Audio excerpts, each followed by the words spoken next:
Suicide techniques and why we don't use them.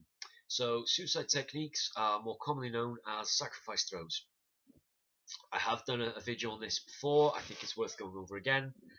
In order for a sacrifice throw to be effective and to work, you are forced to throw yourself on the ground. That's why they're called sacrifice throws. You're sacrificing yourself. In the RBUD system, we refer to them as suicide techniques because in a real life situation, that's basically what you're doing. You're committing suicide. There are a host of throws, trips, and sweeps that I can use and utilize. Why would I want to use one where, in order to accomplish what I want, I have to throw myself on the ground? I could throw you a tomonagi, commonly known as the monkey flip. I grab you by the shoulders, the neck, or the lapels. I put my foot in your stomach. As I fall onto my back, I flip you over. Before you land, your friends will be doing the river dance on my head. Self-defense, self-protection is not about, yeah, but I told that guy, I showed him, he won't mess with me again. Yeah, great, you threw him, but his mates beat the shit out of you and you spent 2 weeks in a hospital. You know, your parents and your grandparents and your kids had to come and see you with your head swollen out to here, and it hurt them, and now they're afraid to go outside. Your kids cried at seeing how you looked after you'd been beaten up.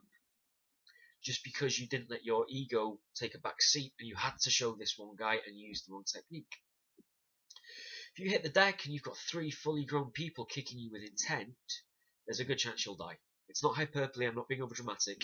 If you've got 3 people kicking you on the ground and they're kicking you with intent to seriously hurt you, it's very easy for something to go very horribly wrong for you to die, or at least be permanently disfigured or maybe even paralysed for the rest of your days.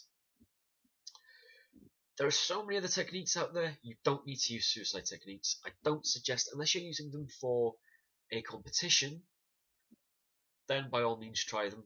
There's a referee, there's a medical staff, nothing too bad's going to happen other than you lose the contest, big one. Self-defense, self-protection, something happening for real in a live scenario where there are no referees, there are no judges, there are no medical staff on hand. You don't necessarily know how many people you're fighting, you don't necessarily know if they've got weapons or not. In today's society, unfortunately, they probably do have weapons of some type of bladed variety. It's best not to fuck around with it. Why take the risk? So if you're looking just for self-protection, self-defense, don't use suicide techniques. Avoid the sacrifice throws. Yes, they look super cool. They look brilliant on film. It tends to be for reality. It tends to be the scruffy stuff that works best. Stick to that. Stick to the very basics. It's the basics that work. If you completely disagree with this, pop your comments under the clip. I'm open to all discussion on this. Please don't, however, reply, well, I used a tomonagi in a fight once and I won. If you used that tomonagi when you were at school.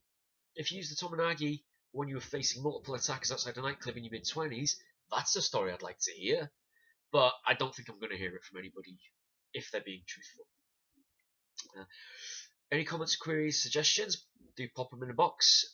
Contact me anytime, day or night, through any of the social media platforms that you see this clip on. Until next time, train hard, train smart, stay safe.